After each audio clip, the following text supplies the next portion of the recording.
todos los que disponen de su tiempo para conectarse con nosotros y acompañarnos en esta interesantísima sesión que vamos a tener con el doctor Soto, a quien agradecemos infinitamente que haya dispuesto parte de su ocupado tiempo para conversar sobre el tema que vamos a tratar el día de hoy.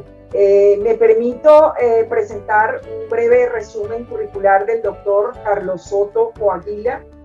El profesor Carlos Soto Coaguila es profesor de Derecho Civil y Arbitraje, es socio fundador de la firma de árbitros profesionales Carlos Soto y Asociados con oficinas en Perú y España. Es miembro de la International Academy of Comparative Law, miembro de la International Bar Association, miembro del Grupo Latinoamericano de Arbitraje de la Corte Internacional de Arbitraje de la CCI, vocal de la Junta Directiva del Club Español de Arbitraje. Adicionalmente, el doctor Soto es fundador y fue presidente del Instituto Peruano de Arbitraje, IPA, ha sido asesor de la Comisión de Reforma de Códigos del Congreso de la República del Perú, secretario de la Comisión Oficial de la Reforma del Código Civil y asesor de la Comisión Oficial de Reforma del Código de Comercio. Doctor Soto, muchísimas gracias anticipadas por su gentil atención a esta invitación que le hicimos desde el Centro de Arbitraje de la Cámara de Caracas. Doctor Soto, tiene la palabra cuando quiera. Muy buenos días con todos y todos. En primer lugar, muchas gracias a la Cámara de Comercio de Caracas y a su Centro de Arbitraje, a la doctora Diana Trías, directora ejecutiva, y desde luego a las autoridades de la Cámara de Comercio que nos acompañan. Y por supuesto siempre es grato saludar a los buenos y queridos amigos con quienes estamos compartiendo varias jornadas virtuales sobre diferentes temas de arbitraje. Mi idea es que podamos tener un diálogo, así que intentaré ser breve en unos 20, 30 minutos para luego tener un diálogo sobre los temas que yo quiero plantear y en realidad sobre la hipótesis sobre la hipótesis de la tesis que por primera vez voy a someter al debate de ustedes, y es el de la elección de la sede del arbitraje. Normalmente la elección o la selección de la sede en el arbitraje internacional ha estado guiada por diferentes condiciones o circunstancias. La tesis que quiero plantear es si esas circunstancias se siguen manteniendo o por el contrario han cambiado a raíz de la virtualización del arbitraje, o si van a cambiar y en todo caso en qué medida la virtualización del arbitraje afectará a la elección de la sede en el arbitraje internacional. Esta es la tesis que voy a someter ácidamente y que no es una tesis que la he investigado, que la he estudiado concienzudamente. Es una tesis que la estoy elaborando, construyendo y que creo que con el aporte de ustedes puedo tener mayor, o podemos todos tener mayor información y perspectivas para una mejor concepción de la elección de la sede del arbitraje en el arbitraje internacional. Dicho esto, solamente efectos de probar, doctora Diana, ¿me escuchan muy bien? Sí, perfectamente. Perfecto, entonces vamos adelante. Quisiera que nos detengamos un momento en cuáles son las sedes de arbitrales más demandadas o que son utilizadas en el mundo. Como ustedes conocen, la Queen Mary con What Case anualmente elaboran una encuesta en arbitraje internacional y una de las preguntas de esta encuesta es ¿cuál es la preferencia o cuáles son las sedes arbitrales en el mundo mayormente usadas? Y el orden, según esta encuesta, es Londres, París, Singapur, Hong Kong, Génova, Nueva York y Estocolmo. Vean ustedes el porcentaje que tiene Londres, del 64% frente al 53% de París, y Singapur el 39%. Singapur y Hong Kong casi podríamos sumarlas de manera conjunta.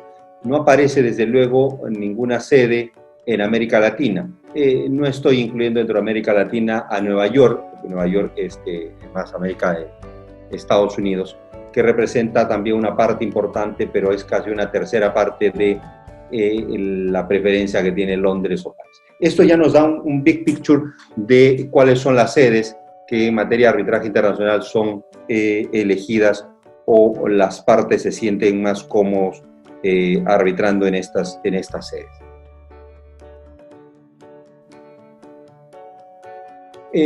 ¿Cuáles son las razones que las partes tienen en cuenta al momento de elegir una sede? Y vemos, por ejemplo, que la primera razón es la reputación y reconocimiento de la sede. Es decir, la sede se ha convertido o es una marca intangible y por lo tanto la elección de la sede se realiza por la reputación y el reconocimiento, ¿no? Casi como decir, tiene una marca, hay una marca sede en el mundo. En segundo lugar está la neutralidad e imparcialidad de su sistema jurídico. Es decir, esto está muy vinculado a la interferencia o no de los poderes judiciales. Hay una neutralidad, una imparcialidad de la justicia estatal. En tercer lugar, las leyes arbitrales modernas, es decir, que cuenten con una legislación arbitral moderna. Es también una variable a tener en cuenta tan importante como la neutralidad e imparcialidad de su sistema jurídico, como ustedes pueden ver en las rayas que tienen aquí. Aquí ustedes pueden ver en las rayas azules o celestes, dependiendo del color que tenga turquesa, es el nivel de preferencia. Luego tenemos en cuarto lugar el historial en la ejecución de acuerdos de arbitraje y laudos arbitrales. Un poco que está yo creo que estrechamente vinculada a la reputación y reconocimiento, pero aquí tiene que ver es en qué medida estas sedes de arbitrales han permitido que la ejecución de acuerdos de arbitraje y la ejecución de laudos arbitrales. Aquí tenemos la disponibilidad de árbitros y abogados especializados, ¿no? Availability de la calidad y disponibilidad de árbitros y abogados especializados. Una comunidad arbitral sumamente potente que también está vinculada a la reputación y reconocimiento. El idioma, ¿no? El lenguaje es otra variable que toman en cuenta. Familiaridad con la cultura local, ¿no? Con la cultura local legal, obviamente, con la cultura legal local o la familia jurídica que se tenga. Y la colaboración eficiente de la justicia estatal, ¿no? Estas son algunas de pero no algunas, las más importantes razones por las que los usuarios del arbitraje, partes, abogados, también tribunales arbitrales, eligen una determinada sede. ¿Cuáles son las instituciones arbitrales que son mayormente elegidas para que administren los arbitrajes? La CCI o la ICC con el 77%, la London Court International Arbitration con el 51%, el SIAC, es decir, la Corte de Singapur, Hong Kong International Arbitration Center, la Cámara de Estocolmo, el CIADI y la ICDR, ¿no? El CIADI y la ICDR con el mismo porcentaje, pero vean ustedes cómo la CCI y la London Court son las dos cortes mayormente preferidas por los usuarios del arbitraje. Y tratándose de arbitrajes ad hoc, las reglas de arbitraje mayormente elegidas son las reglas de arbitraje de la CEMA. Preferencia de sedes por región. Esta es otra estadística que nos muestra Quinn Meiring, otro mapa que nos muestra Quinn Meiring es por regiones qué sedes son las más elegidas. Es decir, Latinoamérica, qué sedes elige con mayor, cuál es la preferencia de las sedes. Y si vamos a Latinoamérica, vemos que mayormente eligen Londres. En segundo lugar, casi de manera similar, están París, Londres y París, en tercer lugar Génova y en cuarto lugar Hong Kong.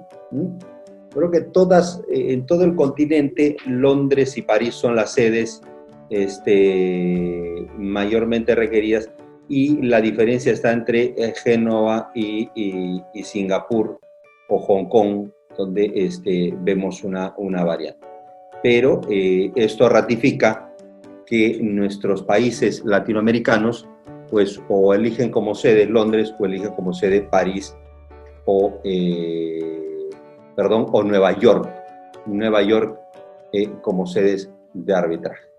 Aquí corrijo, porque la primera sede es Londres, la segunda es París, la tercera es Nueva York y el 8% Sao Paulo, que es importante tener en cuenta. He querido mostrarles rápidamente estos cuadros para que veamos cuán importante es la sede, cuáles son las sedes mayormente elegidas por las partes y cuáles son las variables o las circunstancias que tienen en cuenta los usuarios del arbitraje al momento de la selección de una sede. ¿Cuál es la importancia de la sede? Es decir, ¿qué determina que elijamos determinada sede? La que nosotros elijamos, o bien las que aparecen aquí en el escenario internacional, o una sede como Caracas, Lima, Santiago, Bogotá. En mi opinión hay tres consecuencias importantes. Primero, la elección de la sede va a determinar la ley aplicable, la lex arbitri o la lex loci arbitri al arbitraje. Es decir, ¿cuál va a ser la ley aplicable al arbitraje? La elección de la sede va a determinar el lugar donde se va a ejecutar el convenio arbitral. Ojo, subrayo aquí, ejecutar el convenio arbitral. No estamos hablando de ejecución del laudo arbitral, estamos hablando de ejecutar el convenio arbitral. Recordemos que cuando uno celebra un contrato y pacta un convenio arbitral, ese convenio arbitral, como cualquier otra obligación, tiene que ejecutarse, tiene que cumplirse. Entonces, el lugar donde se va a ejecutar ese convenio arbitral es el lugar de la sede elegida por las partes. Y por último, va a determinar la ejecutabilidad del laudo. Una vez que el proceso arbitral se desarrolle y culmine con la emisión de un laudo arbitral, pues la sede va a determinar la ejecución del laudo arbitral. En mi opinión, estas tres son los efectos o las consecuencias de la selección de la sede. Volveremos luego rápidamente sobre este tema. El juez de la sede, por lo tanto, cuando uno elige una sede arbitral, elige como una sede arbitral o Caracas o Lima o alguna otra sede para que se realice el arbitraje ahí, lo que está generando es determinar la ley aplicable y el lugar donde se va a ejecutar el convenio arbitral. Pero además, el juez de la sede, al determinar la ley aplicable, pues será el juez de la sede, las cortes judiciales de la sede, quienes colaboren, quienes apoyen y quienes brinden auxilio al tribunal arbitral o a las partes. ¿Para qué? ¿Para que se ejecute el acuerdo arbitral o para que se determine la ejecutabilidad del laudo arbitral? ¿Para que se ejecute el convenio arbitral o determine la ejecutabilidad del laudo arbitral? Y en esa medida, el juez de la sede colaborará en la constitución del tribunal arbitral. Es decir, existiendo un convenio arbitral cuya sede elegida por las partes es Caracas o es Lima, pues serán los jueces de las Cortes de Caracas o las jueces de la Corte de Lima quienes colaboren para la constitución del tribunal en caso alguna de las partes no impida o no cumpla con su obligación de constituir el tribunal arbitral. En el caso peruano, no se tiene que recurrir al juez porque a falta de designación o de composición el auxilio para la composición del tribunal arbitral recae en las cámaras de comercio. En el Perú, cuando una parte no designa al árbitro o es la Cámara de Comercio, el centro de arbitraje de la Cámara de Comercio del lugar del arbitraje, quien designará al árbitro o al presidente, ese era el caso. En el Perú, entonces, no tenemos que ir al juez para que el juez colabore o apoye en la constitución del tribunal arbitral. Pero soy consciente que en muchas jurisdicciones uno tiene que acudir a la sede, al juez, para pedirle el auxilio, la colaboración judicial. Es también el juez de la sede quien adoptará las medidas cautelares o provisionales, a pedido de parte, desde luego, no de oficio, pero a pedido de parte. Si alguna de las partes requiere una medida cautelar, una medida provisional, pues es el juez de la sede quien tendrá competencia para adoptar una medida cautelar. Desde luego, de manera previa a la composición del tribunal, porque si hay un tribunal compuesto, será el tribunal arbitral quien adopte las medidas cautelares si la ley arbitral de la sede, la lex arbitri, así lo permite. Brindará el juez de la sede auxilio judicial para la actuación de pruebas o para conflictos de competencia. Me explico. En el caso de el interrogatorio de un testigo que se resista y se requiere el auxilio de la fuerza pública, pues simplemente, o se requiere acudir a la fuerza pública, entonces uno pedirá el auxilio judicial para la actuación de dicha prueba o para la toma de algunos documentos. O cuando hay algún problema de competencia, es decir, piensen ustedes en una excepción de convenio arbitral, una parte que alegue la excepción de convenio arbitral, pues ante qué juez pedirá esta excepción de convenio arbitral, pues ante el juez de la sede. Luego será el juez de la sede quien determinará o apoyará en la ejecutabilidad del laudo, es decir, el laudo tiene que ser ejecutado, pues el juez de la sede permitirá esa ejecutabilidad. Por otro lado, el juez de la sede también tendrá la facultad de realizar el control judicial del laudo, es decir, el control judicial del laudo vía el recurso de anulación, este control judicial mínimo que permite que los jueces por causales taxativas anulen o no un laudo. Y por último, también el juez de la sede podría, no digo que podría dictar anti-suit injunction, que no es otra cosa que interferencia en el arbitraje. O por el contrario, impedir que otra autoridad administrativa o una autoridad judicial interfiera en un arbitraje, pues uno recurrirá al juez de la sede para pedir que dicte una anti-suit injunction, impidiendo que estas otras autoridades puedan interferir en la jurisdicción o en el fuero arbitral. Por lo tanto, el juez de la sede, vean ustedes que colabora, apoya en el arbitraje, en el desarrollo del arbitraje. Desde luego, el apoyo no está referido a la controversia o a la solución de la controversia, sino al desarrollo del procedimiento arbitral. Es bueno, hecha esta precisión, tener una idea básica del concepto jurídico de la sede. Es importante que tengamos en cuenta este concepto de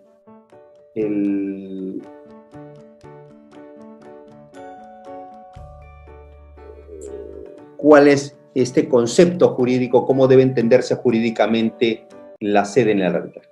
Cuando hablamos de sede en el arbitraje internacional, estamos jurídicamente refiriéndonos al lugar pactado por las partes para llevar a cabo el arbitraje. Es decir, la sede desde el punto de vista jurídico es el lugar que las partes pactan para que se realice, se desarrolle el arbitraje. Por lo tanto, la sede no implica que todas las actuaciones deban realizarse en dicho lugar, por ejemplo, Lima, ¿no? El tribunal podría realizar diligencias en otros lugares geográficos, Madrid, Caracas, bien sea a petición de las partes o por propia iniciativa dentro de las facultades que tiene el tribunal arbitral. El tribunal arbitral, por lo tanto, no está, o dicho de otra manera, el fijar una sede en el arbitraje internacional no implica que necesariamente las partes y el tribunal arbitral tengan que realizar las actuaciones arbitrales en dicha sede jurídica. La sede es un concepto jurídico. El lugar de las actuaciones es un es un concepto geográfico. Uno puede fijar una sede en un arbitraje internacional en Caracas, pero puede que nunca vaya a Caracas y todas las actuaciones arbitrales se desarrollen en Lima, en Bogotá, en Santiago, por las razones que las partes así lo deseen o porque el tribunal considera que es lo más apropiado para el normal desarrollo del arbitraje. Pero el hecho de que las actuaciones arbitrales se realicen en lugares geográficos distintos a la sede, esto no determina ni cambia que la sede pactada de las partes y por lo tanto los jueces de dicha sede sean los competentes para brindar el auxilio y realizar el control judicial mínimo del laudo. Lo que sí no es opcional es el lugar donde se debe dictar el laudo. Es decir, el laudo puede ser dictado por el Tribunal Arbitral en Lima, pero si las partes pactaron como sede del arbitraje Caracas, pues no se puede dictar el laudo en un lugar distinto al de la sede. Es decir, se habrá redactado el laudo en Lima, pero el lugar de la sede, el lugar del laudo siempre debe dictarse en la sede jurídicamente pactada por las partes. Ya les he dicho entonces, y esto también, la sede, la figura jurídica de la sede del arbitraje guarda estrecha relación con la ley aplicable al arbitraje, la conocida lex loci arbitri o la lex arbitri, ¿no? Es esta ley de la sede que nos va a proporcionar el marco jurídico que se aplicará al arbitraje y las autoridades judiciales competentes para brindar apoyo y auxilio judicial al arbitraje.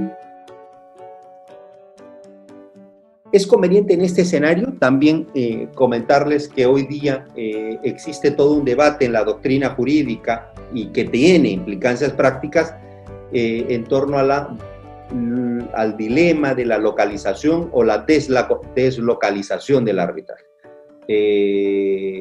¿A qué me refiero con eso? Según la tesis de la deslocalización del arbitraje, la sede, la selección de la sede o la elección de la sede sería irrelevante y no tendría ninguna consecuencia práctica. En términos prácticos daría igual que sede elijan las partes. ¿Y por qué razones?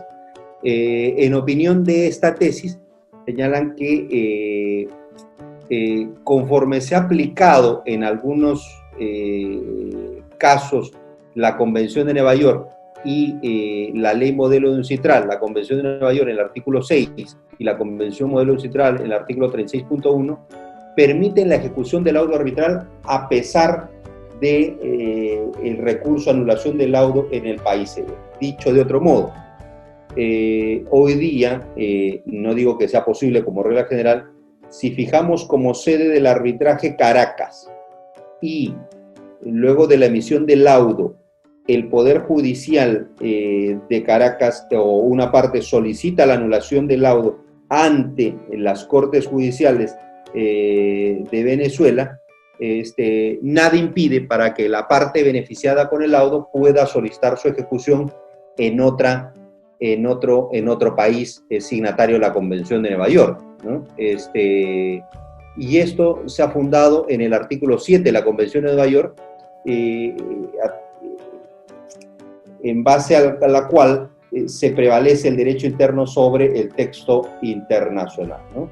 A fin de ejecutar laudos anulados por tribunales del lugar de la sede del arbitral. Entonces, son conocidos ya los casos Norsolor, Promaló y todos los que se han ido dictando en torno a que es posible ejecutar un laudo que ha sido anulado en la sede en otro país y porque los jueces de otros países han desconocido las razones o la anulación del laudo alegando que diferentes razones dependiendo de los casos. Entonces, según la tesis de la deslocalización del arbitraje, no es tan relevante o tan importante elegir una sede, porque finalmente tenemos un arbitraje deslocalizado toda vez que independientemente de dónde se elija la sede del arbitraje, uno puede ejecutar el laudo en cualquier país del mundo, que casi son todos signatarios de la Convención de Nueva York. Entonces, sumada a estos argumentos, hay un segundo o un tercer argumento, y es el que algunas legislaciones permiten la renuncia al recurso a anulación, con lo cual, si la razón de elegir la sede en el arbitraje, una sede en el arbitraje internacional, era para determinar cuál iban a ser o quiénes iban a ser las cortes judiciales que realicen un control judicial mínimo, partiendo de la premisa que es posible renunciar al recurso a anulación, como ocurre en el caso peruano con la ley de arbitraje peruana, entonces poco importa la sede del arbitraje, toda vez que el juez de la sede, el juez estatal de la sede, no va a realizar ningún control judicial porque las partes han renunciado. Estas y otras, he querido resumir muy brevemente, son algunos de los argumentos por los que se señala o se sostiene que no es tan relevante, no es tan importante la elección de la sede. Frente a esta tesis, y además tradicionalmente la tesis de la localización, sostiene que la elección de la sede sí es importante, sí es relevante, porque la elección va a determinar la validez del laudo arbitral y la viabilidad de la ejecución del laudo en el contexto internacional. Es decir, la sede del arbitraje va a determinar qué ley, la lex arbitre, y desde luego también quiénes van a, las autoridades o los órganos judiciales competentes que van a brindar apoyo y auxilio para el desarrollo del arbitraje. Yo creo, digamos, y desde luego esto no es el Magister Dixi, que la sede del arbitraje sí tiene una importancia, porque no solo debemos ubicar a la sede del arbitraje en torno a el control judicial del laudo, sino además en los otros aspectos que he mencionado, es decir, constitución del tribunal. Es decir, es importante, si la legislación arbitral no lo permite, que el juez de la sede ayude. El auxilio judicial para la actuación de pruebas, la adopción de medidas cautelares.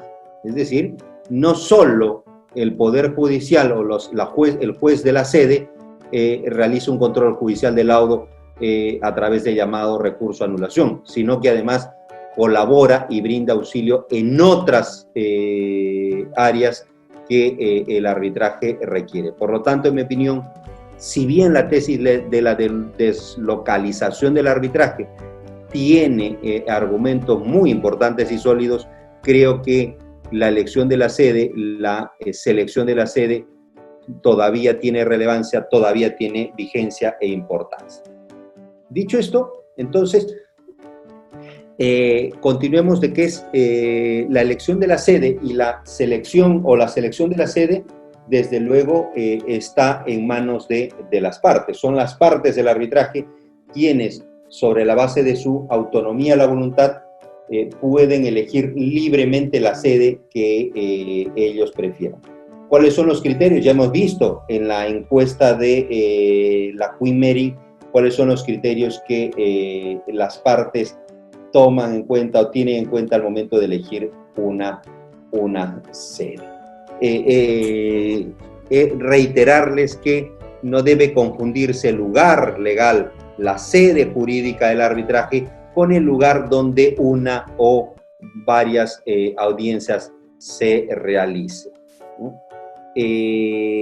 Reiterarles que cuando las partes escogen la sede del arbitraje, están escogiendo la ley procesal que se aplicará al arbitraje, y con ello el juez que colaborará con el desarrollo del arbitraje.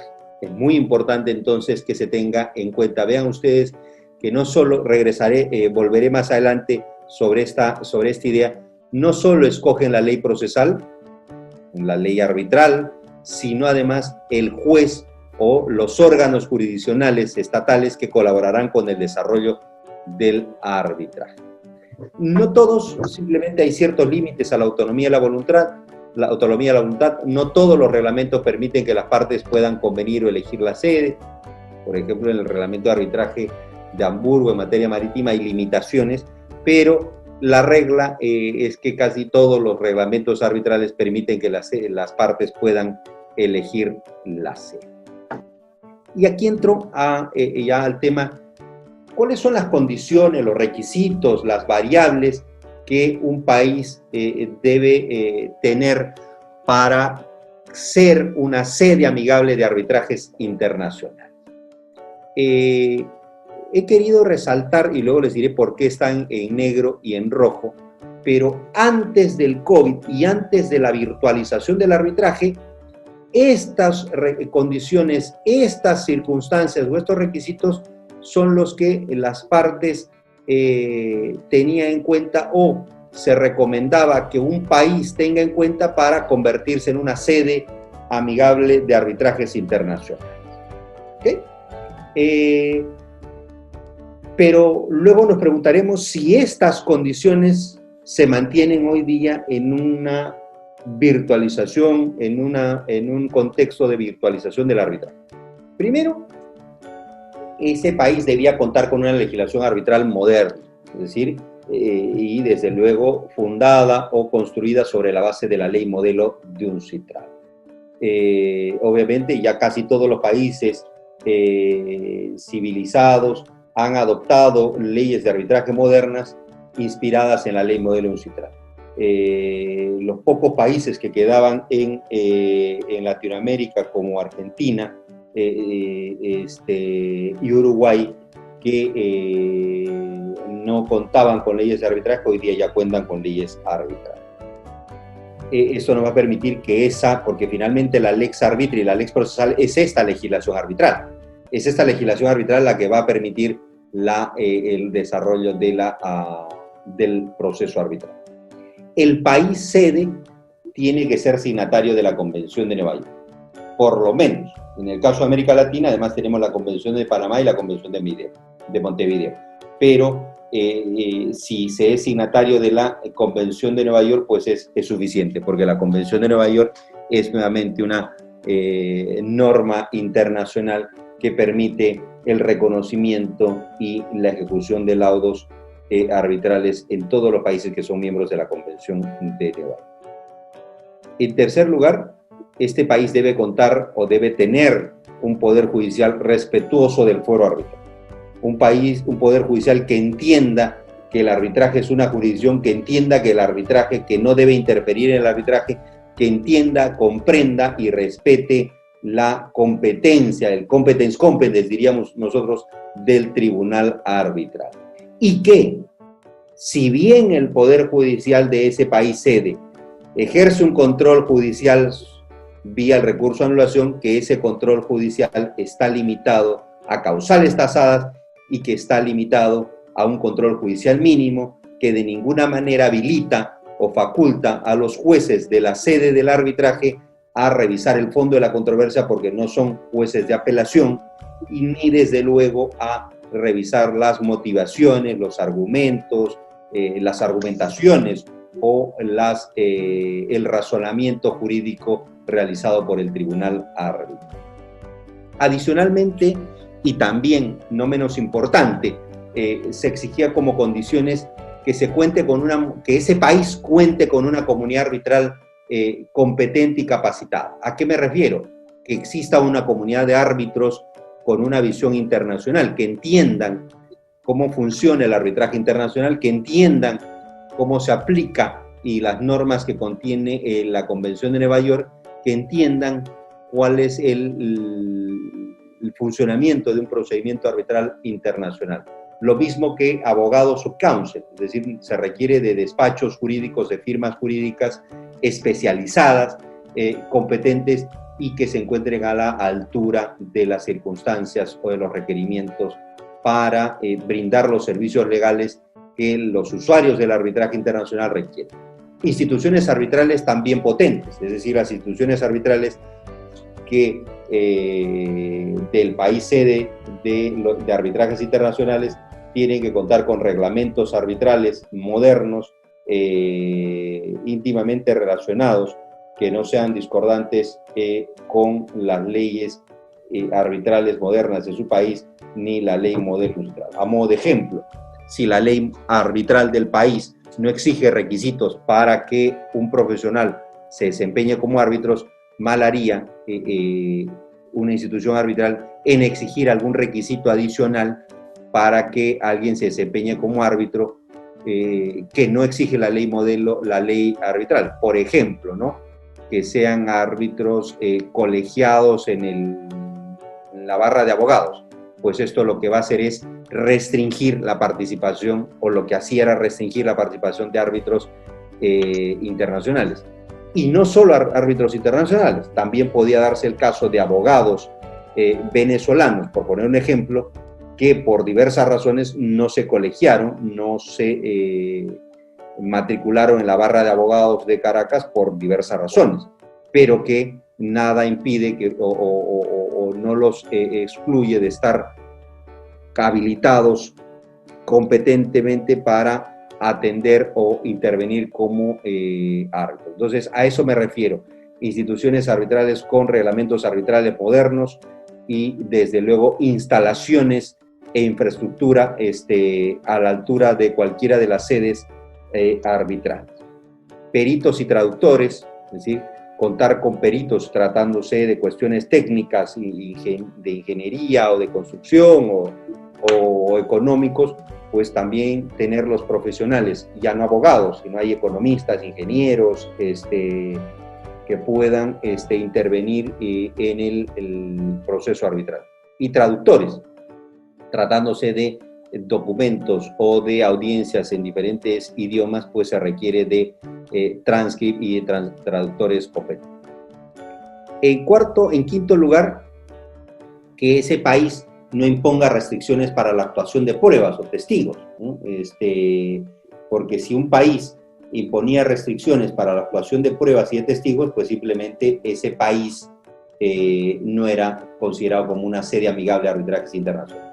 Una adecuada infraestructura, y ni siquiera adecuada, sino potente infraestructura en cuanto a hoteles y restaurantes, es decir, los tribunales arbitrales, las partes y abogados y peritos y expertos y todos los practicantes en el arbitraje requerían contar con hoteles de primer nivel para luego de una larga jornada descansar, y desde luego los restaurantes no juegan, o la comida no juega, juega también un rol importante porque se requiere de una adecuada alimentación y no de una comida, como a veces se suele decir, una comida de boda. Requisitos razonables para el libre tránsito de personas. Obviamente, si una sede, un país exige requisitos exorbitantes, por llamarlo de una forma, o irrazonables para el ingreso de personas o el libre tránsito de personas, pues era muy poco probable que una sede o un país pueda ser una sede amigable de arbitrajes internacionales. Todo este tema de las vacunas, las visas, sin perjuicio de que cada país es libre y es independiente y es autónomo de imponer restricciones o requisitos, desde luego esos requisitos, cuando son irrazonables, cuando salen fuera de lo común, impiden el libre tránsito de personas. Si un gerente general tenía que testificar en una audiencia y obviamente una semana antes ha sido convocado o ha previsto su viaje y tiene que ponerse una vacuna de fiebre amarilla con 10 días de anticipación, es obvio que no va a poder participar en la audiencia.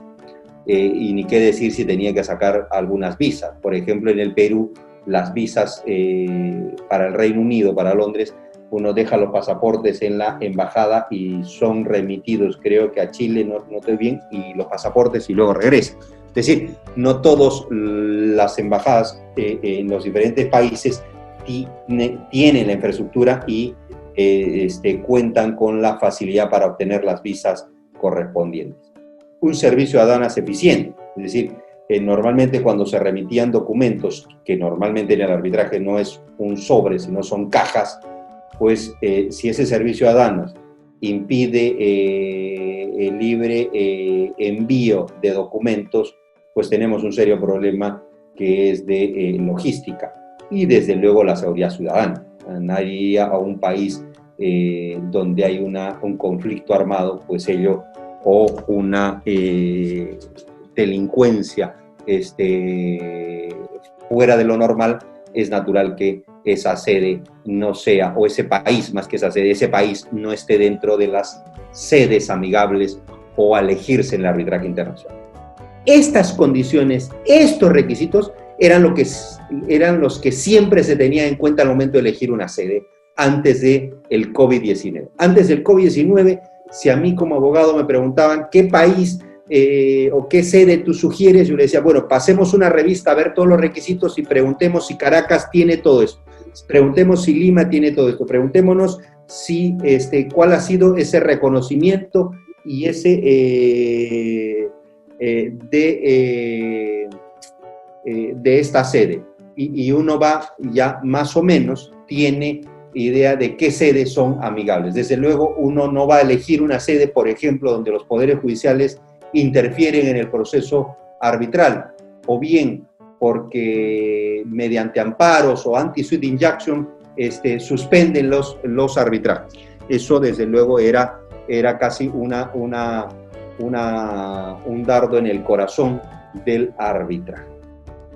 Pero el tema ahora, y esto regreso ahí, con esto voy terminando a la tesis que les he planteado, es hoy que estamos viendo una virtualización del arbitraje y que por lo tanto hay un nuevo escenario para los procedimientos arbitrales completamente virtuales, para las audiencias arbitrales completamente virtuales, digitales. Hemos pasado de un arbitraje convencional, de un arbitraje presencial, a un arbitraje virtual, a un arbitraje remoto, a un arbitraje digital. La pregunta cae de madura. La elección de la sede seguirá siendo, o las variables y condiciones para elegir una sede seguirán siendo las mismas o cambiarán.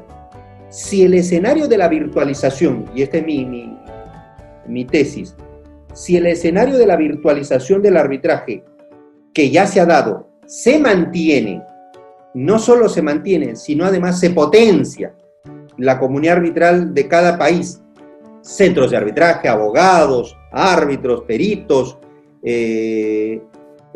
potencian y masifican el uso de los arbitrajes virtuales a raíz, obligados por la pandemia del coronavirus, obligados porque no hay otra opción, obligados porque el contacto físico está prohibido, obligados porque las reuniones masivas están prohibidas. Okay. Esa oportunidad que la pandemia ha brindado al arbitraje para que se virtualice, esas bondades que la tecnología y la informática está brindando al arbitraje, que ya las estamos probando, que ya las estamos usando, que estamos viendo que obviamente no todo es color de rosa, pero que está funcionando. La pregunta es, ¿esas condiciones tradicionales o convencionales para elegir una sede del arbitraje van a seguir siendo las mismas? Y yo creo que no. Yo creo que se van a mantener algunas, pero otras ya van a pasar al olvido en este mundo, en este arbitraje virtual. Y a eso me refería con tener en negro. Para mí, en mi opinión, estas tres condiciones, contar con una legislación moderna, que el país sea signatario de la Convención de Nueva York y que exista un poder judicial, que ese país cuente con un poder judicial independiente, imparcial, pero respetuoso del fuero arbitral, van a ser las condiciones determinantes hoy día para elegir en un mundo virtual una sede. Contar con una comunidad arbitral ya no es necesario, porque yo puedo tener peritos, árbitros de todo el mundo, que sin tener que pisar un pie en la sede jurídica puede intervenir en un proceso arbitral. Puedo tener instituciones arbitrales que no necesariamente sean de la sede del arbitraje, y no me refiero necesariamente a la CCI, a la London Court, me puedo referir a cualquier otra institución arbitral latinoamericana que pueda administrar un arbitraje en una sede distinta. Los peritos, ya no necesito un perito necesariamente localizado en la sede del arbitraje, y lo mismo con traductores. Restricciones para la actuación de pruebas, tampoco, porque el testigo puede declarar de manera remota, sin tener que trasladarse a la sede del arbitraje. La infraestructura, tampoco ya no requiero preguntarme si en el lugar de la sede del arbitraje hay buenos hoteles o hay buenos restaurantes. Ya no será un requisito el libre tránsito de personas. Si un país quiere imponer 20 visas para que una persona acude a un país, pues que ponga 30. Ya no se requiere un arbitraje virtual o no tendrá ninguna relevancia. Un servicio de aduanas eficiente, tampoco, porque ya todo hoy día se manejará de manera virtual. Y la seguridad ciudadana también será irrelevante, porque eso será un problema de los ciudadanos del país sede jurídica del arbitraje. Como ven, yo creo que la elección de la sede ha dado un cambio notable, y esto abre nuevas oportunidades a que los países sean sedes del arbitraje, que las instituciones arbitrales puedan brindar sus servicios arbitrales fuera de sus fronteras, pero desde luego tendrán que estar a la altura de las circunstancias. Y hay dos de las condiciones de estas tres que casi todos los países latinoamericanos, con alguna excepción, pero generalmente todos cuentan. Todos los países tienen leyes de arbitrales modernas basadas en la ley modelo UNCITRAL, y todos los países son signatarios de la Convención de Nueva York.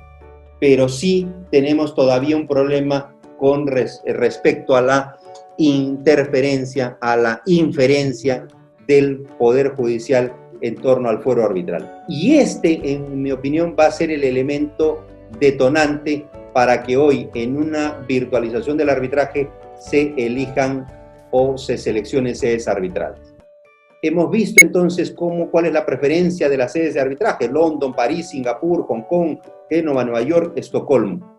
Nada más, y muchas gracias. Y ahí tienen los datos de contacto en caso requieran contactar. Doctor Soto, de nuevo, mil gracias y hasta pronto.